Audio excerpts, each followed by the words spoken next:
மார்கழி மாத சிறப்பு. மார்கழி மாதம் என்பது இறைவனுக்கு உரிய மாதமாகும்.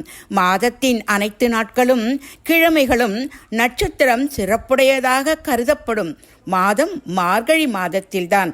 பெருமாள் வழிபாட்டிற்கும் சிவன் வழிபாட்டிற்கும் ஏற்ற மாதமாகவும் மார்கழி மாதம் சொல்லப்படுகிறது.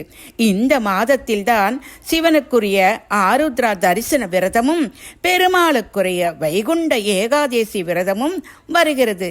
இந்த இரு தினங்களிலும் வேண்டுவன அனைத்தும் கிடைக்கும். தேவர்களுடைய விடியற்காலை என கருதப்படும் மார்கழி மாதம் வழிபாட்டிற்கு உரிய மாதமாகும். சூரியனின் அருளையும் பொருளாதார பிரச்சனைகளில் இருந்து விடுபடுவதற்கான வழியையும் பெற முடியும். மார்கழி மாதம் தட்சிணாயன காலம் முடியும் மாதமாகவும் மார்கழி விளங்குகிறது. இறைவனை வழிபடுவதற்காக இம்மாதம் ஒதுக்கப்பட்டுள்ளதால் இம்மாதத்தில் எந்தவித மங்கள நிகழ்வுகளும் நடத்தப்படுவதில்லை.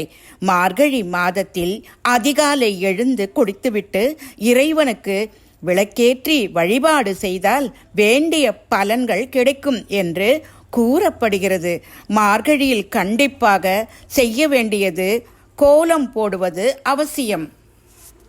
நிலை வாசல் படியில் 2 அகல் தீபம் ஏற்ற வேண்டும். பூஜை அறையில் திருப்பாவை, திருவம்பாவை, திருப்பள்ளி எழுச்சி என உங்கள் விருப்பத்திற்கு ஏற்றவாறு சொல்ல வேண்டும்.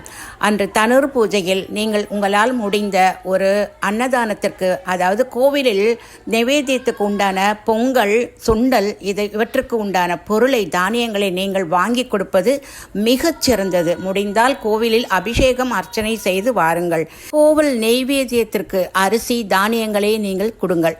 அது ரொம்ப நல்ல ஒரு பலனை கொடுக்குங்க. இந்த மார்கழி மாதம் அன்னதானத்திற்கு சிறந்த மாதமாகும். இப்படி நல்ல காலத்தில் நாம் செய்யும் தர்மங்கள் எவ்வளவு பெரிய பலன்களை கொடுக்கும் யோசிச்சு பாருங்க. நம்ம இறைவன் உயர்ந்த நிலைக்கு அழைத்து செல்வான்.